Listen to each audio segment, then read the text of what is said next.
我哋價量咧都成立咗一段時間啦，咁試過嘅車咧都唔少噶啦。咁我哋發覺一個好得意嘅現象，就係咧每逢我哋試啲 SUV 啊或者啲唔係太貴嘅車嘅時候咧，總有啲觀眾留言啊，你哋會唔會將呢部車同佢做比較啊？幾時試呢部車啊？咁好多人問㗎喎。咁我發覺呢架車咧雖然佢冇乜做宣傳，但係咧默默耕耘之下咧，儲到班 fans 㗎喎。咁呢部係咩車咧？就係 Subaru 嘅 XV 啦。咁點解我哋一直唔試咧？因為之前咧就未有 demo car，咁同埋臨近轉款啊，試嚟都嘥鬼氣啦。今日有機會啦，因為 facelift 嘅 XV 咧嚟咗香港啦，我哋即刻測試，仲要係平版。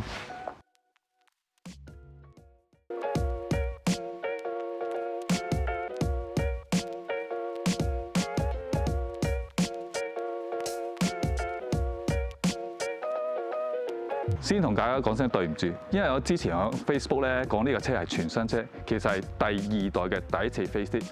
咁點解有呢個錯誤咧？因為呢架車咧比之前嘅舊款咧係個軸距長咗5mm。咁5mm點解出現咗咧？係因為佢真係改咗啊，因為廠寫錯咗啦，我真係唔知啊。話就話係 facelift 啫，係睇落去好似冇咩唔同咁喎。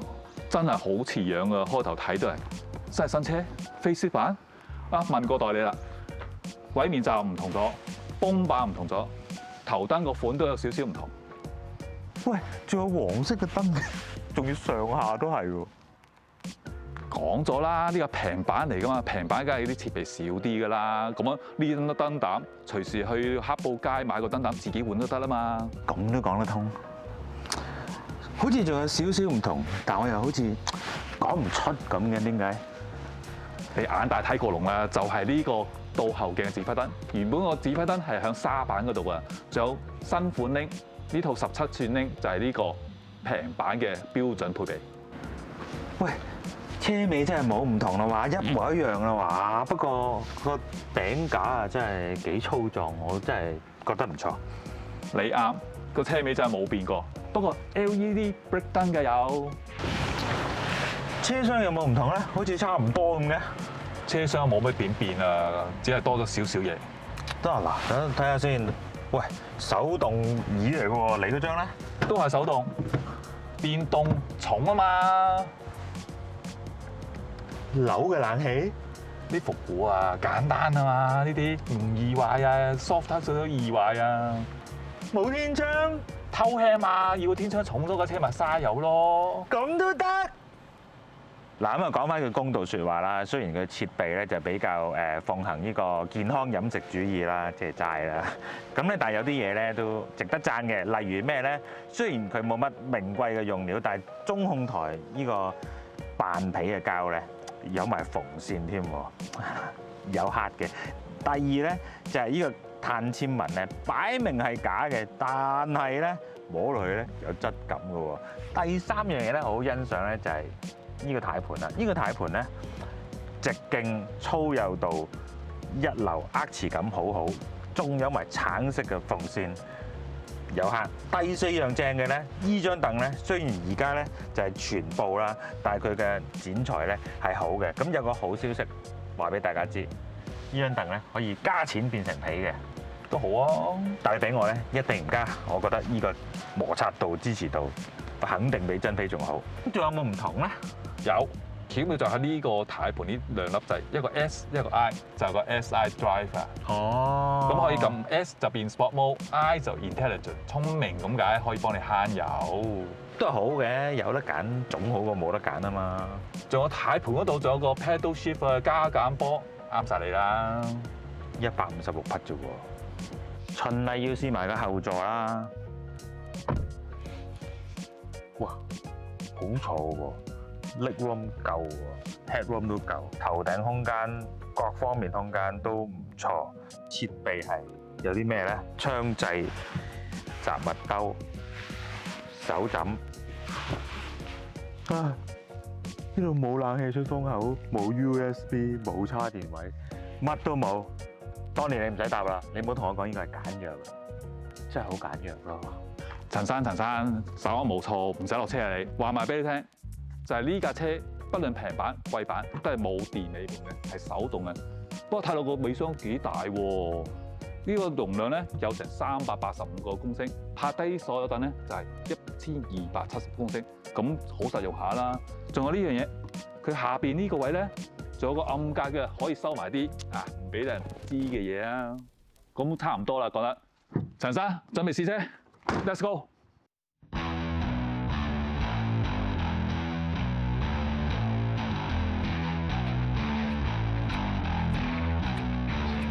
今日咧就當年試車為主，我做乘客。咁咧講下少少機械上嘅嘢啦。咁 Facelift 版嘅 XV 咧喺動力上邊咧係冇唔同嘅，都係嗰副2公升好出名嘅 SV20自然吸氣水平對向直噴引擎啦。咁輸出咧就冇turbo嘛，156匹啦，扭力196牛頓米啦。咁用呢個CVT 波箱作全時4輪驅動，咁依個 CVT 波箱咧，亦都介咗成7個波，加埋 pedal shift 俾 Donny 玩嘅。雖然咧動力上就冇變啦，但係機械結構上邊咧，新版咧係有少少唔同嘅。你知唔知有咩唔同啊？據聞咧，佢係廠方話個懸掛咧係改咗嘅，改咗啲咩咧？又唔知喎，我真係唔知啊。咁通常都係改下條吸震筒啊，改下啲 springway 啊，咁初步咧，我哋都發現到咧，幾硬嘅呢套避震。係啊，頭先過幾個減速磅，咁一上一落去係幾硬下，不過都係有少少偏軟咧，舒服啲。舒服車啊嘛。係啊，唔係 STI 啊呢架。大家記住，呢架唔係 STI，唔係 WRX，就冇 turbo 㗎。咁富士啦，出名就係4驅啦，咁令到你嘅 grip 好啲嘅，呢個係毋庸置疑嘅事實。另一個好關鍵嘅地方咧，就係依架車咧個懸掛佈局咧，其實都高級嘅。頭就用典型嘅麥花臣啊，尾就係估唔到雙搖臂喎。當年你作為一個駕駛者，覺得點咧？ XV OK 嘅，覺得係一架好中庸嘅 SUV 啦。佢個 power 唔係好強，但係個 ride 又幾舒服嘅喎。你作為一個家庭車，我覺得冇咩投訴咯。我自己作為乘客咧，就第一個感覺咧就係覺得，哇！呢架車咧嗰個寧靜度係唔錯嘅，喺唔係高轉嘅情況下。第二樣嘢咧，我好欣賞呢架車嗰個 body roll 咧，佢係有 body roll 嘅，但係咧佢唔係齋冧，佢係有支撐力嘅。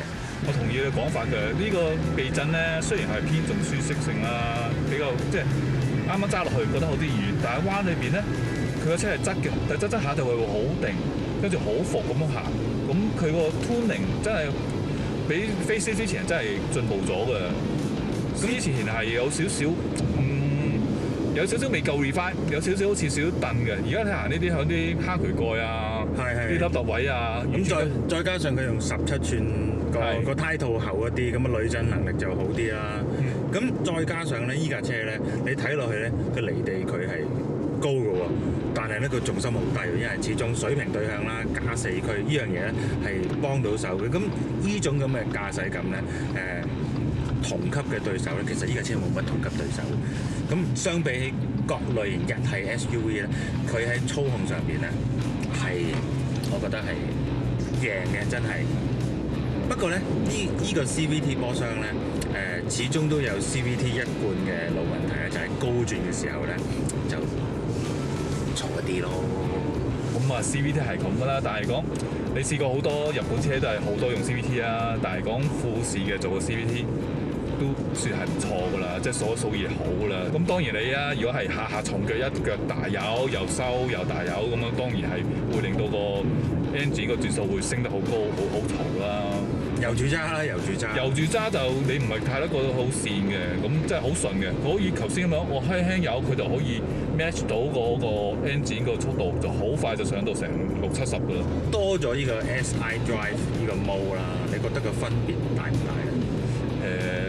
分別有，但係唔好 expect 一撳咗個 S mode 咧，就變咗好似真係操盡都係156匹。係啦，唔會變咗超人嘅，真係好似啱啱會一撳咗落去，即係幫你撳低個波檔，等你可以易啲俾起油反應快少少。但係講唔會話好似加咗 turbo，唔會變超人嘅，即係唔好諗得太多啊！係啦。咁今日我哋試嗰個咧就係平版啦，即係齋版啦，頭先啊陳生講過啦。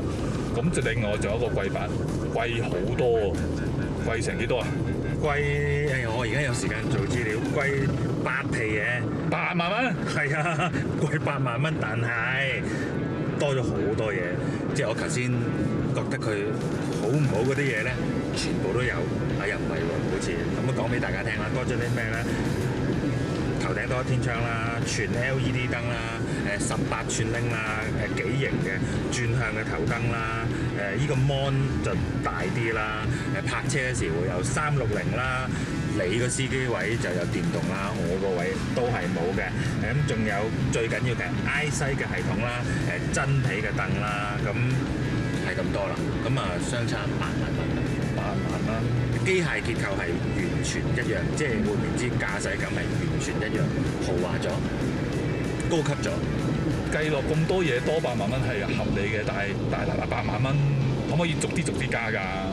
逐啲加咧，喺齋版度係得嘅。咁齋版上邊咧，你可以加皮凳啦，可以加前 parking sensor 啦，後 park mon 啦，360嘅鏡啦，甚至呢個 GT 嘅 package 都可以逐樣加嘅。咁啊，但係咧，我自己覺得咧，買嘅車咧好簡單嘅啫，要平到盡，要豪嘅豪到盡，散收，唔好搞我。